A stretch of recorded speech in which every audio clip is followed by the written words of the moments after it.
अस्सलाम वालेकुम dear students, आज हम करेंगे क्लास 8 ज्योग्राफी का क्लासिफिकेशन ऑफ इंडस्ट्रीज़।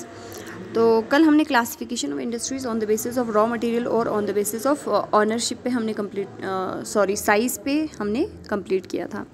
तो आज का हमारा टॉपिक है classification of industries on the basis of ownership. ठीक है, तो ऑनरशिप का मतलब होता है कि उन इंडस्ट्रीज़ को कौन चलाता है, उन इंडस्ट्रीज़ का मालिक कौन है, उसके बेसिस पे हम इंडस्ट्रीज़ को 4 टाइप में डिवाइड करते हैं। पहला हमारा होता है प्राइवेट सेक्टर इंडस्ट्रीज़ होता है, सेकंड हमारा होता है पब्लिक सेक्टर इंडस्ट्रीज़ होता है या गवर्नमेंट सेक्टर इंडस्ट्रीज़ होता है, थर्ड हमारा होता है जॉइंट सेक्टर इंडस्ट्रीज़ और लास्ट हमारा होता है कोऑपरेटिव सेक्टर इंडस्ट्रीज़। ठीक है, अब देखो हम वन बाय वन इनकी डेफिनेशन पढ़ेंगे। सबसे पहला है हमारा प्राइवेट सेक्टर इंडस्ट्रीज़।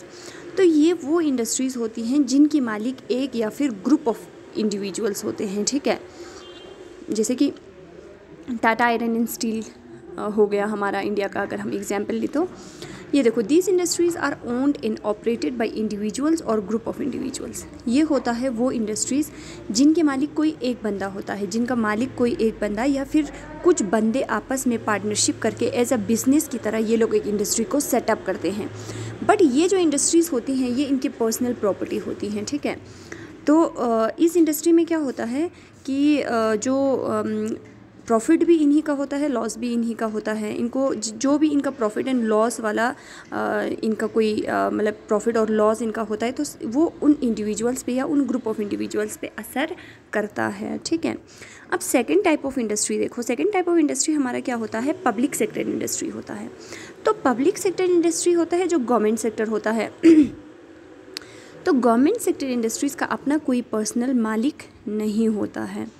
जो भी पूरे कंट्री का गवर्नमेंट है वही इस सेक्टर को चलाते हैं। ठीक है, तो देखो, the public sector industries are owned and operated by the government. ये वो इंडस्ट्रीज़ होते हैं जिनको गवर्नमेंट चलाती हैं, गवर्नमेंट ऑपरेट करता है, गवर्नमेंट इसको जो है ओन्ड करता है। मालिक कौन होता है, गवर्नमेंट होता है। इसमें आपको एग्जाम्पल दिया है, जैसे हिंदुस्तान एरोनॉटिक लिमिटेड हो गया, स्टील अथॉरिटी ऑफ इंडिया हो गया। ठीक है, तो ये कुछ इंडस्ट्रीज़ है जो गवर्नमेंट चलाती हैं। दूसरा, इसमें हम कोई एक मालिक नहीं दिखा सकते। जैसे कि हम यहाँ पे एक एग्जांपल लें, जैसे हमारे यहाँ पे होता है प्राइवेट स्कूल्स। तो जैसे हम अपने स्कूल का एग्जांपल है, हमारे स्कूल का एक ही मालिक है। ठीक है, जैसे कि हमारे हो गए, चलो जो हमारा KPS है वो हमारे CC के स्कूल हैं, तो हम कह सकते हैं कि ये एक प्राइवेट स्कूल है।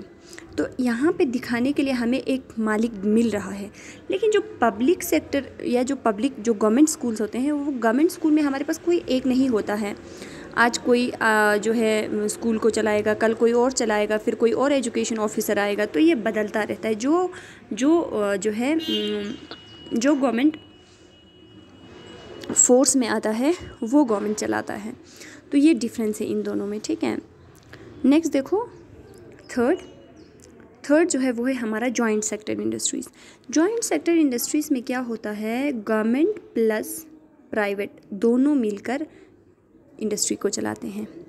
प्रॉफिट भी दोनों में 50:50 शेयर होता है, लॉस भी इनका शेयर होता है। ठीक है, तो जॉइंट सेक्टर इंडस्ट्रीज़ होता है कौन से industries, these industries are owned and operated by the state and the individual. State भी चलाता है, स्टेट का मतलब होता है गवर्नमेंट।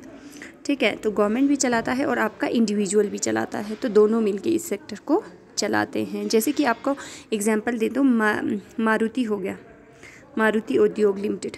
ठीक है, मारुति किसी एक बंदे का कंपनी है। अब मारुति अगर हम बात करें तो ये व्हीकल से रिलेटेड हो गया, गाड़ियों से रिलेटेड हो गया।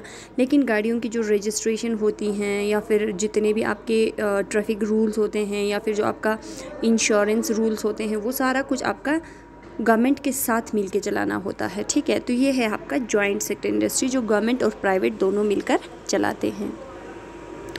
लास्ट इंडस्ट्री है आपका कोऑपरेटिव सेक्टर इंडस्ट्री। तो बच्चा, कोऑपरेटिव सेक्टर इंडस्ट्रीज़ होता है हमारा जो बहुत सारे लोग मिलकर चलाते हैं। जैसे कि फॉर एग्जांपल हमने यहाँ पे एग्जांपल दिया है अमूल इंडिया का। ठीक है, किसी के पास भैंस होगा, दूसरा जो है दूध लेके इंडस्ट्री वाले को देगा, इंडस्ट्री वाले का प्रॉपर्टी होगा, फिर वो किसी के पास देके मार्केट में पहुँचाएगा, मार्केट वाला उसको बेचना स्टार्ट करेगा। मतलब लोगों तक। तो ये तीनों मिलकर इस सेक्टर को चलाते हैं, मतलब बहुत सारे लोग जॉइंटली इस चीज़ को चलाते हैं, ठीक है। तो ये देखो, these industries are owned and operated by the producers, ठीक है। प्रोड्यूसर मतलब होते हैं जो चीज़ों को निकाल रहे हैं, जो रॉ मटेरियल या फिर चीज़ निकाल रहे हैं। सप्लायर्स या जो चीज़ों को बेच रहे हैं, जो रॉ मटेरियल को बेच रहे हैं, या जो वर्कर्स होते हैं आपके, जो काम करने वाले होते हैं, सारे लोग मिलकर इस इंडस्ट्री को चलाते हैं। जैसे कि एग्जांपल में आपको मैंने यहाँ पे दिया है अमूल इंडिया का। तो बच्चा हमने 3 क्लासिफिकेशन किया है, एक हमने रॉ मटेरियल के बेसिस पे किया, एक हमने साइज़ के बेसिस पे किया, और ये हमने किया ऑनरशिप के बेसिस पे, ठीक है। तो ये हमारे क्लासिफिकेशन ऑफ इंडस्ट्रीज़ 3 तरह के हो गए। तो आज हम अपना लेक्चर यहाँ पे फिनिश करते हैं। इंशाल्लाह नेक्स्ट क्लास में हम नेक्स्ट टॉपिक के साथ मिलते हैं। बस आपको ये नोट्स जो हैं अपने कॉपीज़ में जो है नोट डाउन करना है। तो आज के लिए इतना ही, इंशाल्लाह नेक्स्ट क्लास में मिलते हैं। शुक्रिया।